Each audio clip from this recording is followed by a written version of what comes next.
Some of the windows here on the side have got curves to them, and so rather than trying to cut them out with a standard blade, I'm going to use this. Some of you may have seen this before. I've done a tool review on this.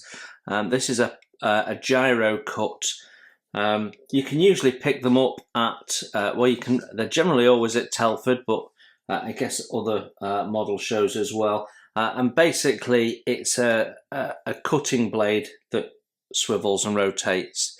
So it's great for continuous cuts around curves and doing curvy camouflage and the like.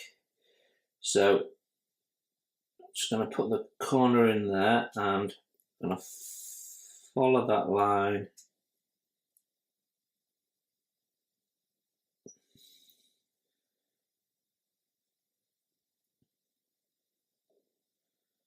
Turn it round. I'm going to go down. I'm starting from a straight line so that I know I'm in the edge and I'm following the edge and can see it.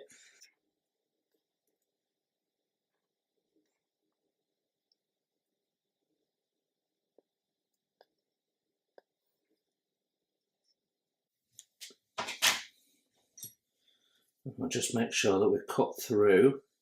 I can feel that better with an ordinary knife, particularly on the straight edges, which gyro cut's not so good at the straight edges, to be honest.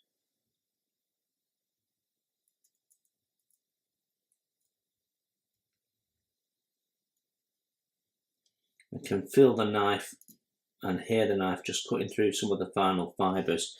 So hopefully we're good now.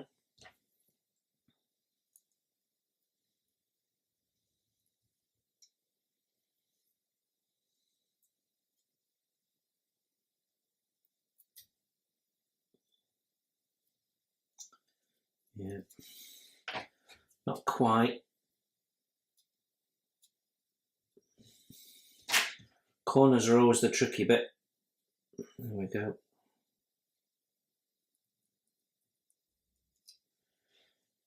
There we go, and then I'm just gonna make sure that's nicely pressed down.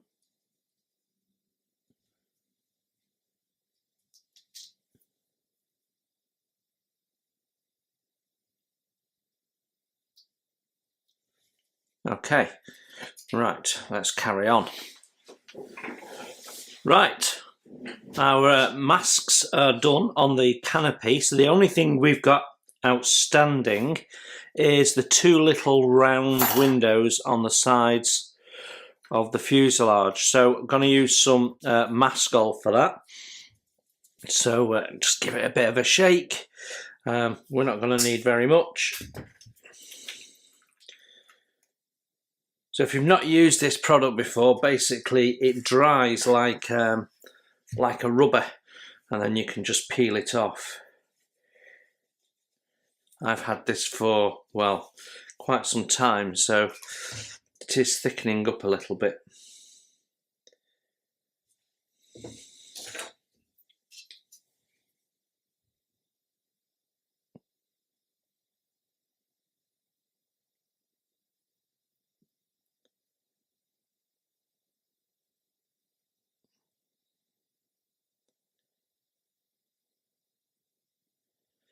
There we go.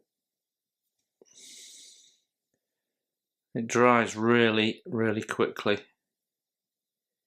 See, I'm starting to take it off.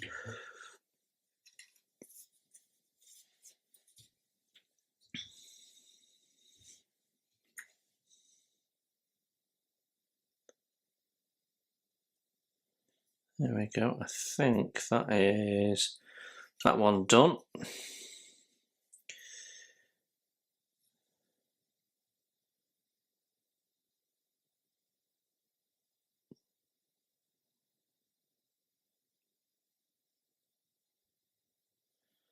There we go. We'll give that a moment to dry, and if there's any on the plastic that is masking that we don't want to be masking, we can just trim it off.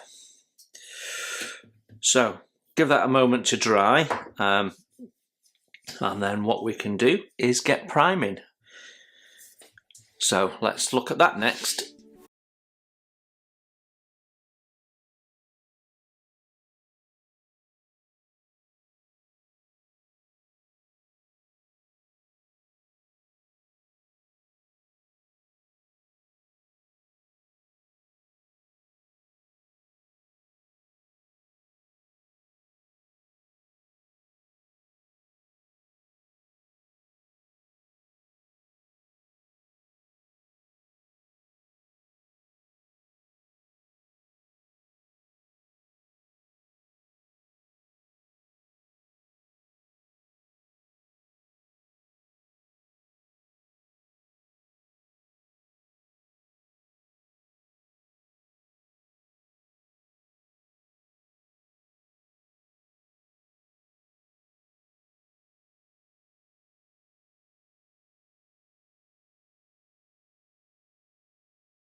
So now we've got these primed, we can paint the engines. Now the instructions call for you to paint them 85, which is satin black all over, but that's not really correct. The piston heads should be, but the center section here needs to be like a pale grey or something like that. And then I think the ring on the outside needs to actually be the interior green. So we've got 3 colours to paint on there before we can install this. So we're going to start with the black, I think. Right, time to put some paint down as we have these primed up and ready to go. So we're going to kick off by painting the engines, and they need to be a semi-gloss black, and I'm going to use Tamiya lacquer LP5 for that. We're going to put it through the affinity with a 0.2 needle in there. So I'm all ready to go. We just need to mix some paint.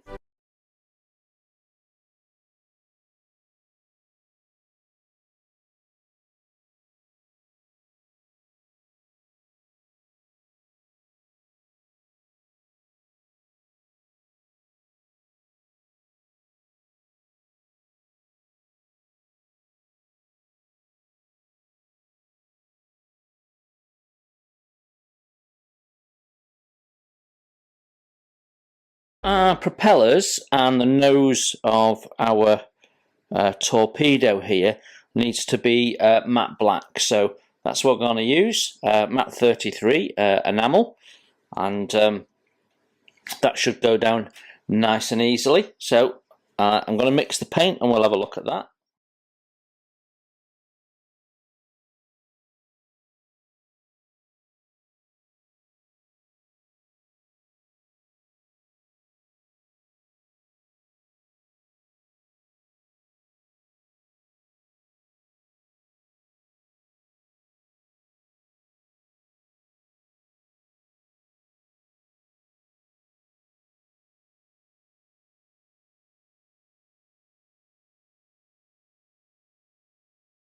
So I have chosen to go with matte 64 for the engine. I'm not quite sure what you call them really, but the bit in between the pistons. So this engine case should be grey from the pictures I've seen. of restored ones, so it may be that they're wrong, but there's so many of them that appear to be that colour that I think it is probably correct. So I'm not saying this is exactly spot on, but appears to be the right colour or very close to it. And some of the sort of older shots of the actual aircraft seem to reflect that as well. So that's what I'm going with. I think that sort of seems right. So I'm going with the enamels because I've got 3 tins of this. So and this has been pre-thinned at some point. So we'll need to give this 2 coats. And we can hand paint it in and preserve the black that we've painted in with the airbrush.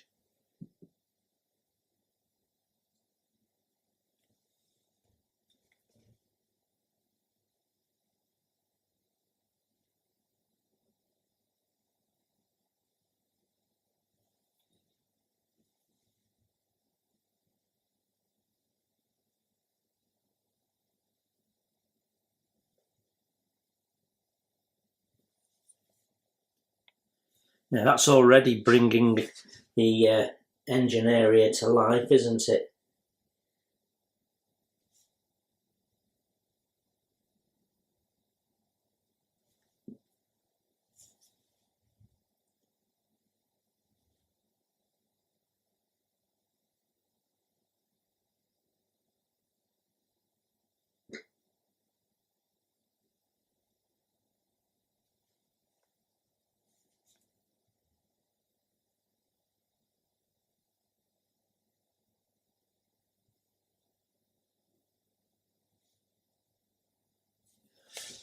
There we go. So that doesn't take long. There's no need to go any further back than that because you're just not going to see it once the cowling's on.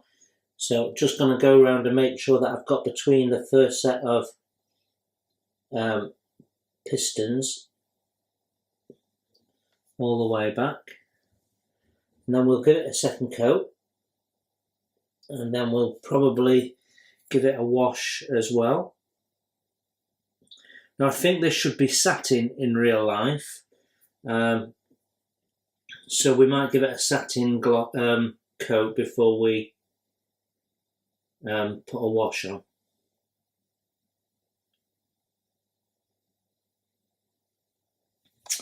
Okay, so I'll crack on, get the other one done, and we'll come back to you when we're doing the next job.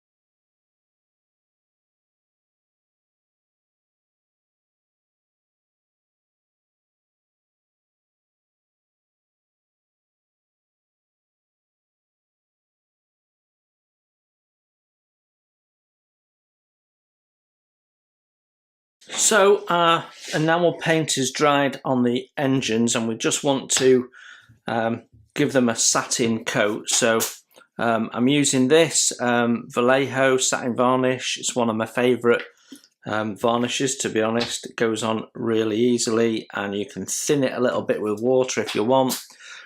We shouldn't have to worry about that in this instance. So what we're going to do is just apply it with a brush.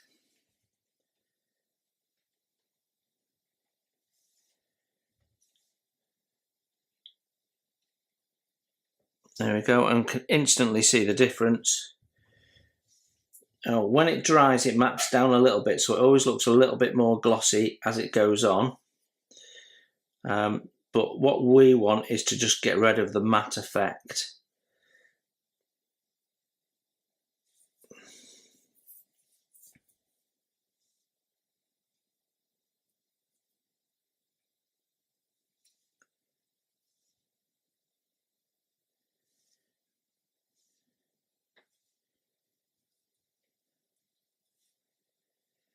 There we go.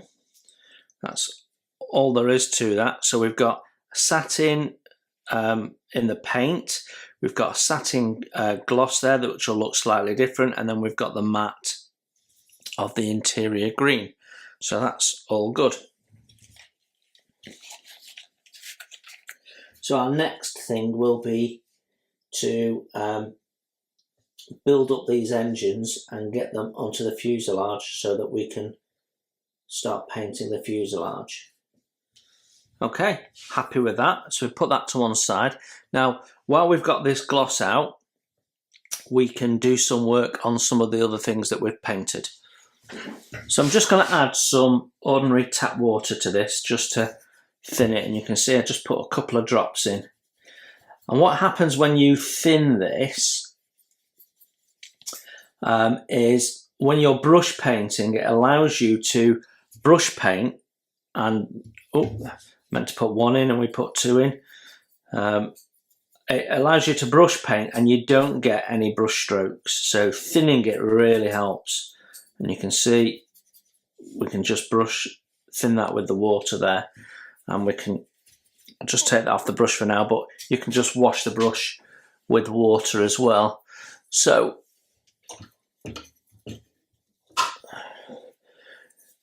what I want to do is just protect the end of the torpedo there that we've painted up. So it's going to go in with a flat brush because it's nice and wide, and we might want to give this a couple of coats because we've thinned it.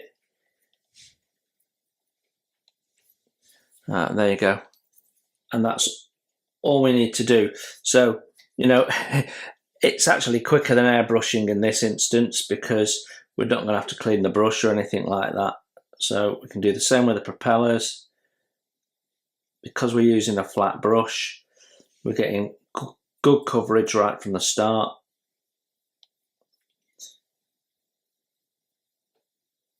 And that's just going to make sure that we don't risk damaging the paint. So do the back, and it's just a thin coat.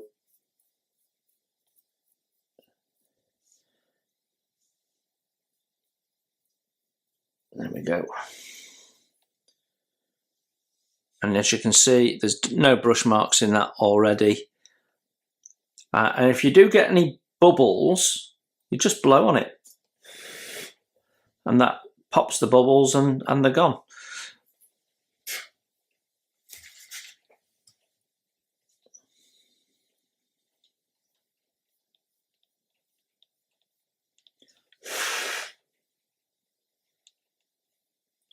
Don't put too much on your brush. I've put a little bit too much on there because that's when you get it too much on your part and then it pools, and that's when you've got the risk of drips and runs, and we don't want that.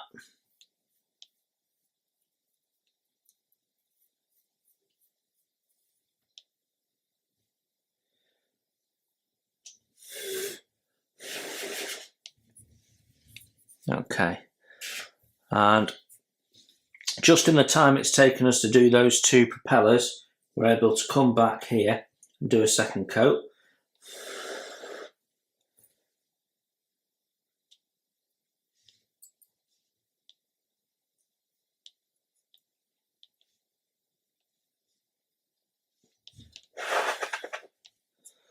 There we go. So we'll let that dry, and I can go and wash my brushes now because that's done.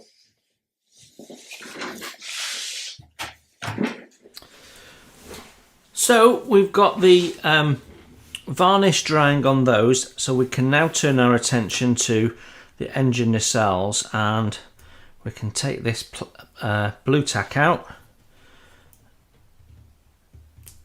There we go.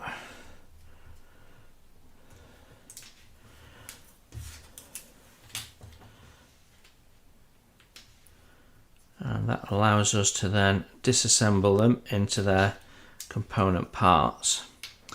Now, we need to paint these and the ends of the rings. Now, they're the same colour, which is gunmetal, but we need to paint these before we put that in, and then paint the rings after we've put it together, just in case we've got any sanding and filling to do. So the next job is to get these painted. So the outside edge of the ring is the gluing surface, so we can use that to be the area that we mount the part on, ready for painting. And we're going to paint the inside of the ring and the little framework on the inside. So we need to have access to all of that, so it's a little tricky. That locating pin though we can use because that's covered up as well, so that's probably the better idea.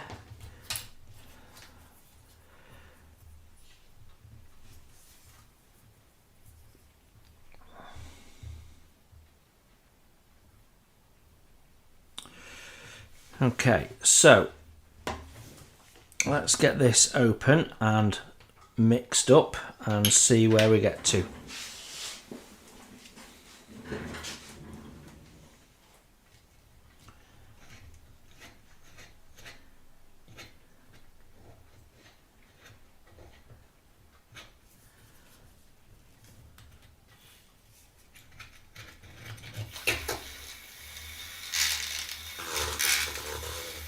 So never clean metallic and non-metallics in the same.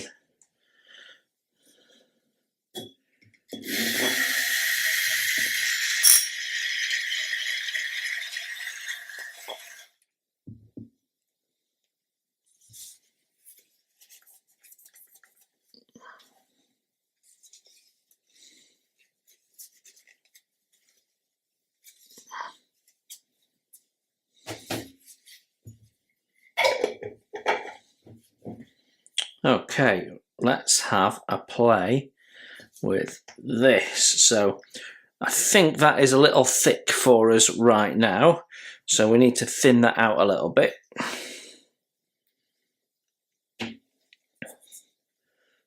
So let's just get a brush.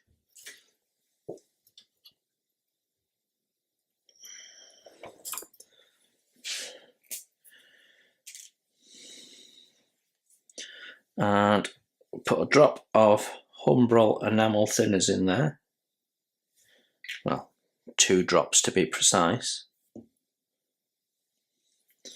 And give that a good mix.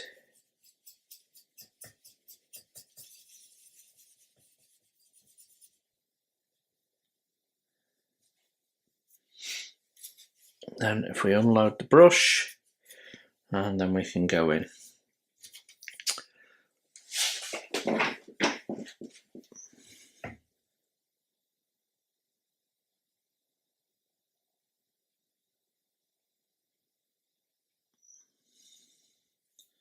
There we go, and that is going down lovely as always.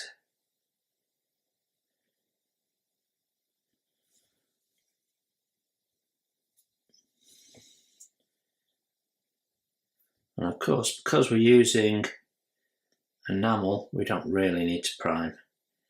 So I can paint this ring that didn't get primed on the inside without any worries whatsoever. Now, sometimes it affects the depth of the colour saturation, and you need to do 2 coats when you might not have needed to. So I'm not saying that you shouldn't prime with enamels. I'm saying you don't need to from the point of view of paint adhesion, but you might want to from the point of view of colour saturation.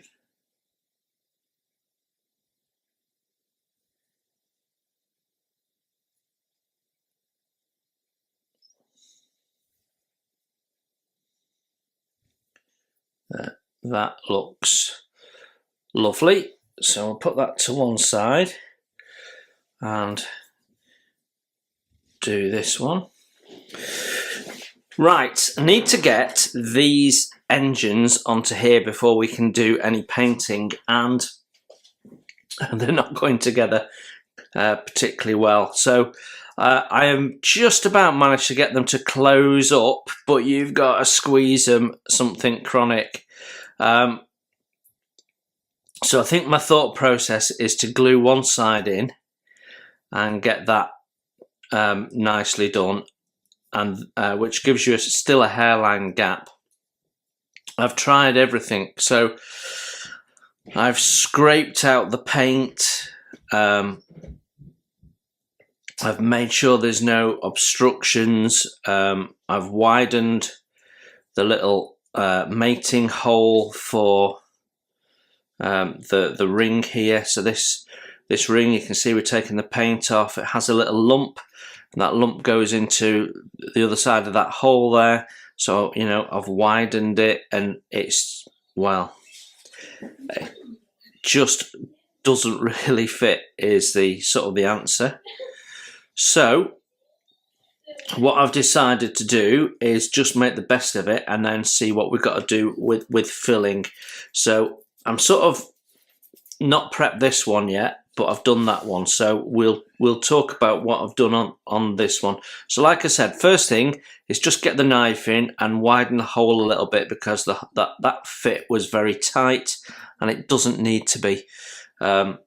So that was the first thing, and then the next thing is you need to make sure that you've removed any paint off this outside surface of the ring here, so there's nothing pushing against the fit and challenging a nice tight fit. So that's the next thing to do, and you know, that just scrapes off.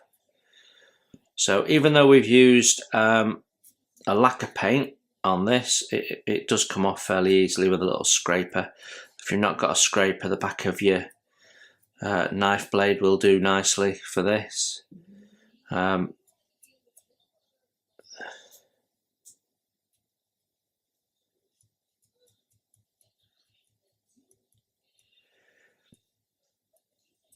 There we go. So that is pretty much that done. So what I haven't tried yet, and I wanted to do on camera just to see, is I want to just try closing these together with just this forward winging and not the engine, and just see what happens. Get it the right way around would help. There. So that closes together beautifully. So if we put the engine in, let's do that. Find the little location lump. There it is. So your location lump needs to be in line with this little tooth here, and then they both plug into the side like so, and then that should go on top. And that's when we don't get the fit. So making sure that everything's clicked in place, we've now got a gap. So that suggests that the engine rings are oversized. So what we're going to do is just take that down a little bit. So let me get my glasses on. We'll move that out of the way. So yeah, it suggests this ring is oversized. So what we're going to do is just go all the way around the ring and take it down a little bit. And hopefully we'll be able to make it fit. I'm going to do my best not to take paint off, but that top surface won't be seen, so, but I'd rather not.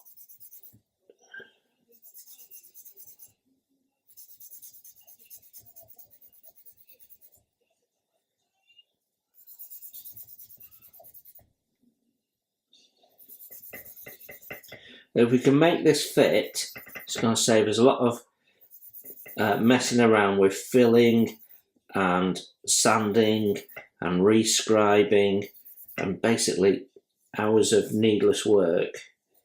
If we can just take this down, this will be a quicker option.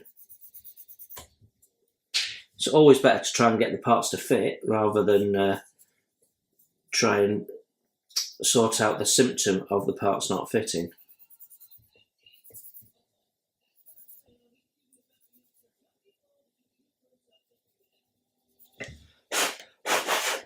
Right, so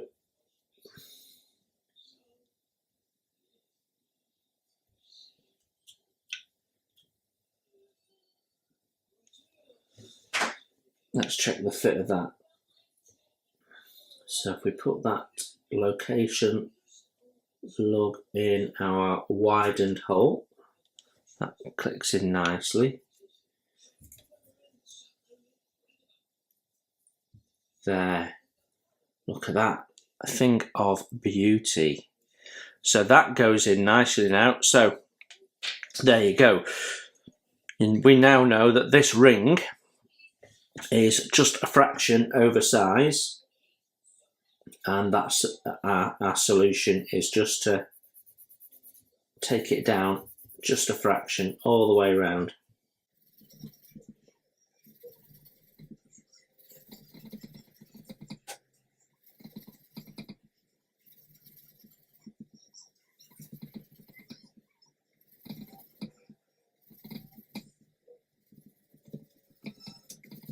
Right, let's try this one. So we need the side with the hole in. There we go, get the lug lined up. Right, that's not going in, so let's just widen that a little bit.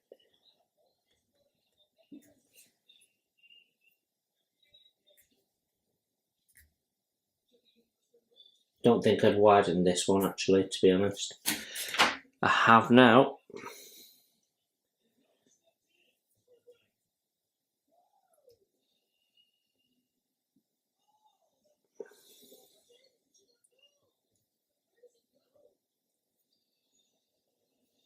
There we go, I think. No, that's not happy. This lug is not happy. I'm going to remove a bit of it. Yeah, it's still not happy, this one. There we go. I think it's just a very tight fit with the width of the ring as well. But that's still not going together as well as the other one. I'm having to put some real force on it. And that is definitely clipped in on that side.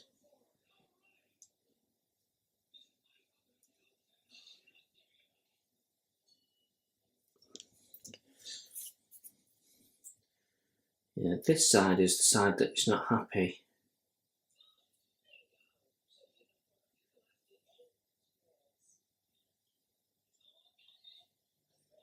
Right, okay. I'm wondering if it's the ejector pins here actually.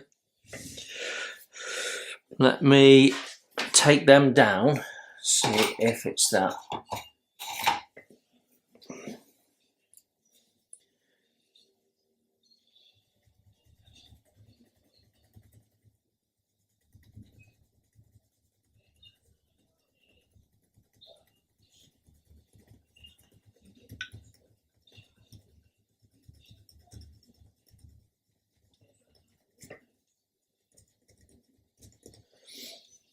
I didn't think they would foul, but actually it looks like they're touching the tops of those piston heads. Well, that's definitely better. Right, okay.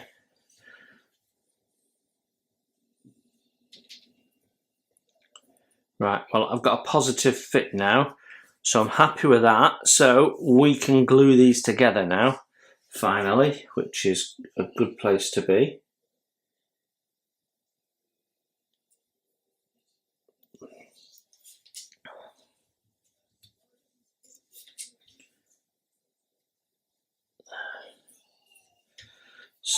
So thread that onto the engine, and it has there's little notches there that it sits in.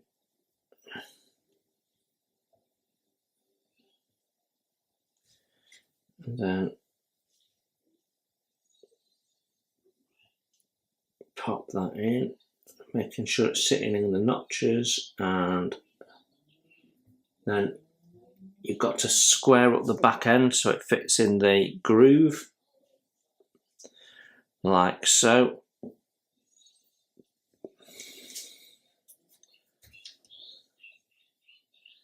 And then that goes on there like that, and just about there. Still got a hairline gap though.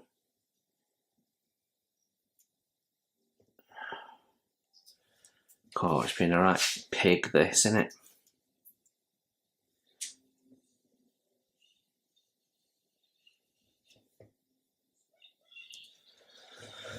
Right, I'll come back to you when I've sorted it. Well, I think we're finally there. So what we're going to do is, they're just fitted in dry for now. So what we're going to do is run some liquid poly down that joint at both ends and do the same at the back. And then I'm going to paint some on.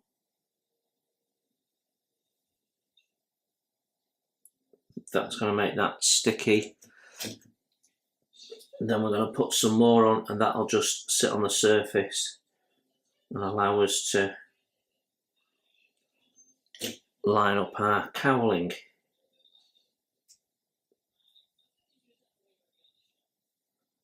There we go.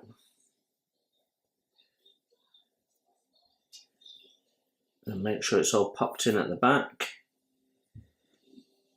Right, and now while we've got it together and pinched together, I'm just going to put some more glue into that joint and just hold it there while it dries. We'll do the same here.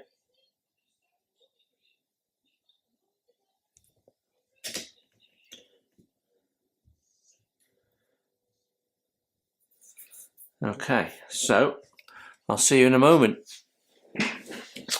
We also need to drill out the ends of the exhaust, so it's just a matter of finding a drill bit that makes that look about right. So we want the outside to be as thin as possible whilst not risking damaging it. So this is fortunately the older Airfix plastic, which is nice and soft, and it lends itself to precision drilling much better than the harder plastic, but we mustn't grumble because everyone wanted harder plastic, so now we've got it.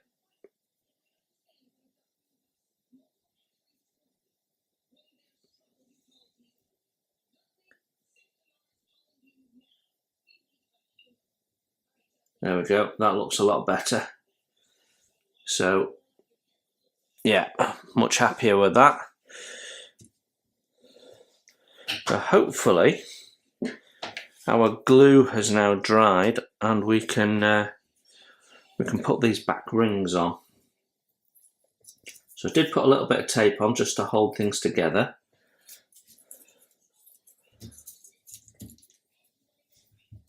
And I've got a little bit of glue oozed out there, so I'll just take that back.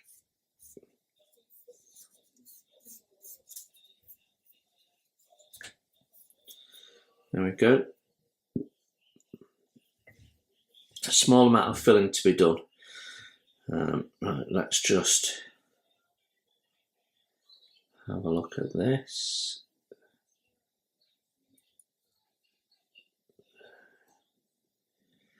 There we go. That's lined up nicely.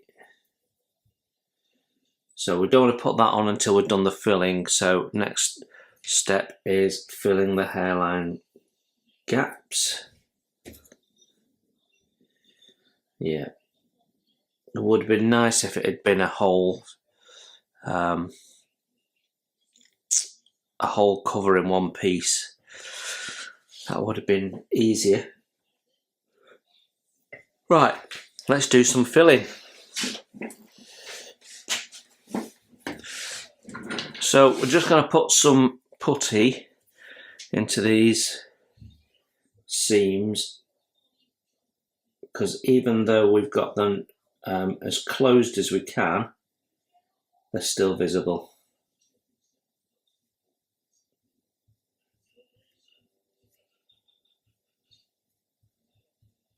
Which is an annoyance, but it's modelling, that's what we do.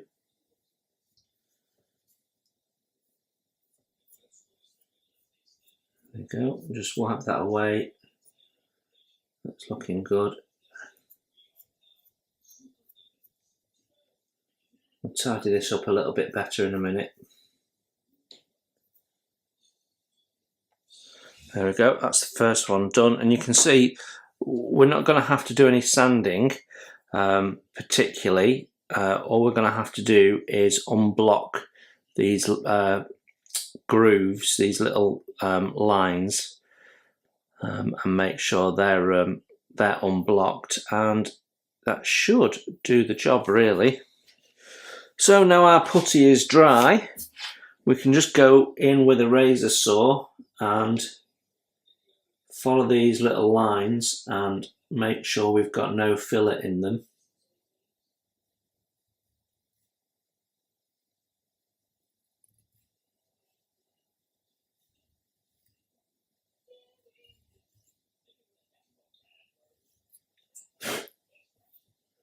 There we go.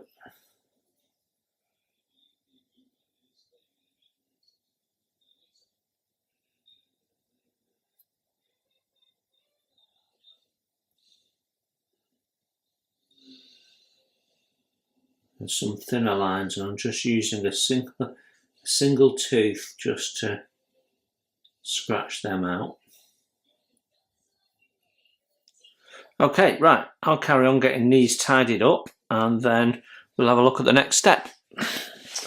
So the last thing I've just done is just with some sanding sponges buff this up and got this all nice and smooth, so there's no step or anything like that there, so I'm happy with that now.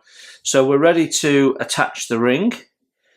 So I have to remember that little cutout goes at the bottom, roughly where the join seam is, but not exactly. There is some little location pins, and they are different on each engine so that you get the right ring. There we go. So we can glue that in place now.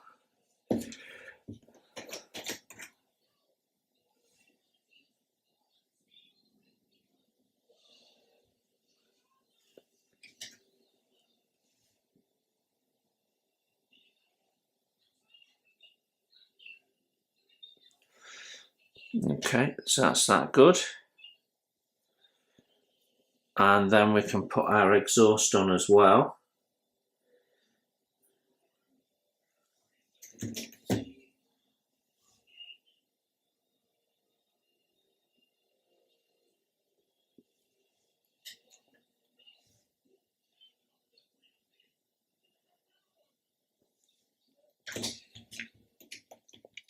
And as long as you've got nothing that looks wider than a panel line, you can leave those, because that's where the panel lines would have been anyway. So you've not got any filling or anything you've got to do there. So that is our engine ready to be mounted on. Now they are different. You can see the hole shapes are different. And this one goes on here. So that's my engine built up. One thing that you've got to be mindful of is that these are handed, and all the parts within it are handed as well. Even the exhausts are different. Your gap has to be at the top for the air scoop there.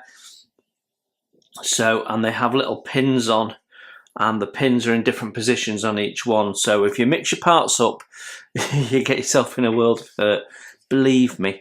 So we can now go in and check that fits, which it does, and that's then ready for masking off. So let's get that glued in. We will go towards something a little bit thicker for this job.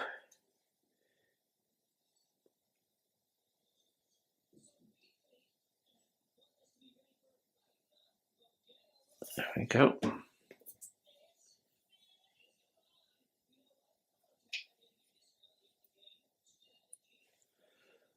There we go. That's looking good. So what we want to do is just cover up the opening on the front of the engine for now, and then we can get painting and take that off. So yeah, that's really handy that we can do that, because we've got to line up all the camouflage patterns and what have you.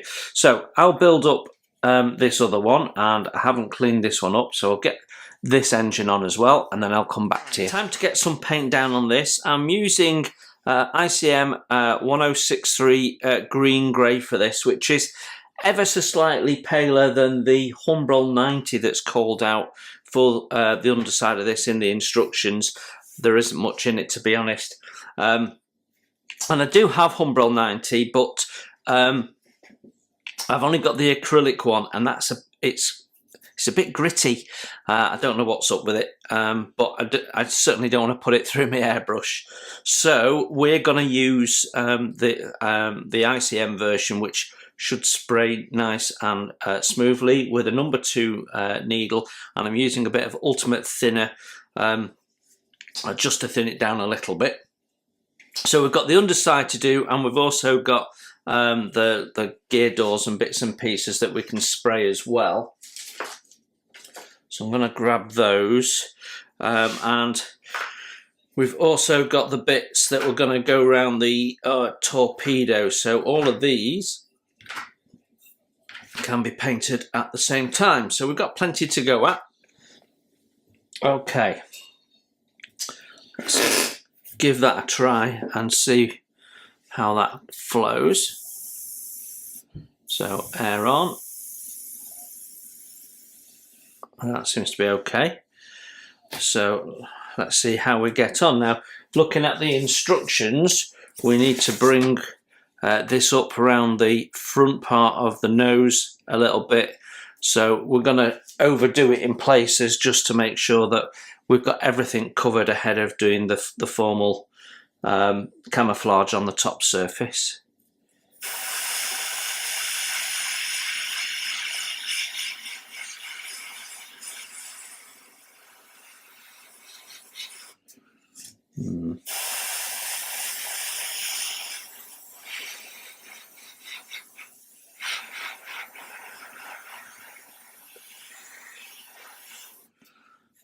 Feels like it's a little bit thick still, so I'm going to put a little bit more thinner in, and we'll mix that in the cup.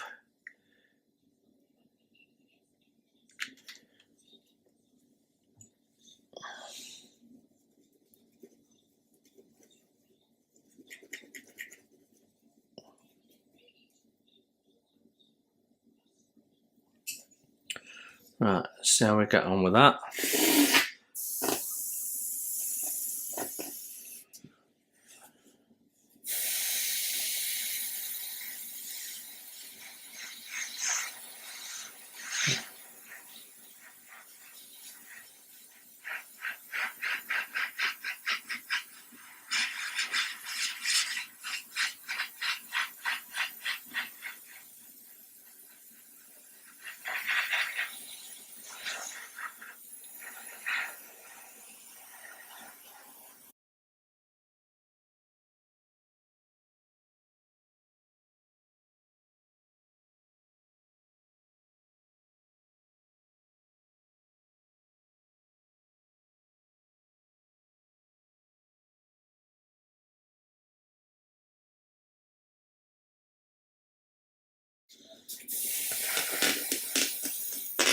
I've just realised I've not masked the fronts, so I better do that in a sec.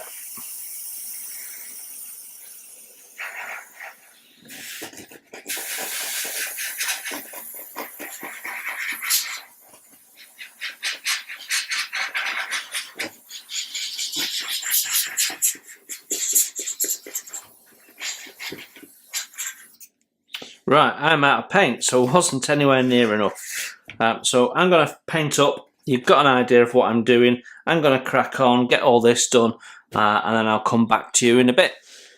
Right, we've painted the underside. I think it's looking fab, and I've given it a clear coat, and that's been allowed to dry overnight. So I'm in a position now where I can go, right, let's start masking this up so that we can deal with the top side. So my plan here will be to paint everything in the dark earth colour, and then we'll go back and do the dark green camouflage over the top. So I don't tend to paint one colour in its pattern and then the next colour in its pattern. It's really hard to match it up, to be honest. So yeah, so in these circumstances, I always put the lightest colour on first, and then put the darkest colour over the top. You can, when you've masked off the brown, you can, if you want, put a lighter colour down before you put the dark green down if you want to change the colour saturation. Generally I don't, but I have done it in the past. So yeah, we've now got to get some of these shapes in. So we've got some sweeping areas that come down from the wing, which when you look at it on a 2D print image like that, looks really simple, but it never really goes quite as easy as that when you're putting it down. Also, there's a little step here on this panel, which is interesting. We want to make sure we don't miss that. It's the same on both sides. It looks like the painting pattern is exactly the same on each side. So that's handy because it means that once we've got our head around it on one side, we've already got our brain in gear for the next side. So I'm not going to take out the masking that we've already got in for the gear bays, but I am going to take out the masking at the back because this is going to get in the way of some of the masking tape we're going to put on. So removing that is going to be helpful. So that is my first task, and hopefully this will just pop out and it'll look awesome. Yeah, perfect. So we can see all that green in there, really nice. So that'll just make it easier to lay masking tape over the top. So we've got to get in under these wings and have a pattern. So the best way to do that is to put some masking tape down that's wider than we need, and then draw the pattern in, and that'll be the same under these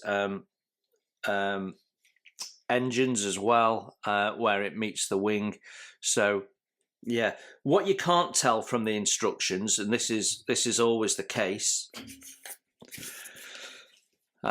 you've got an outside image on the engine nacelle, but you've not got an image of what that should look like on the inside of the nacelle facing the fuselage. So they could do with taking a little image and flipping it on its own, like they've done with some of these, to show you how that would be. I assume it's exactly the same pattern, and that's how I'll be working. So next job is to get some tape done. So we've got my couple of pots of tape ready to go. I need to get myself some scissors, and we may well need a nice sharp knife. So that's it, we are ready to go. I don't know as I'm going to need my gyro cut, but we'll get it out just in case. Right, there we go. So I am fully armed. Let's get masking.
Hi, and thanks for watching. You can support the channel by hitting the like button, and if you haven't subscribed, please consider the subscribe button and the notifications bell so you don't miss any content that I put out. Model Kit Stuff is a self-funded channel, and I don't do membership or Patreon or buy me a coffee. So if you'd like to further donate to the channel and ensure the cameras keep rolling and the content keeps coming, then you can consider making a donation through my PayPal.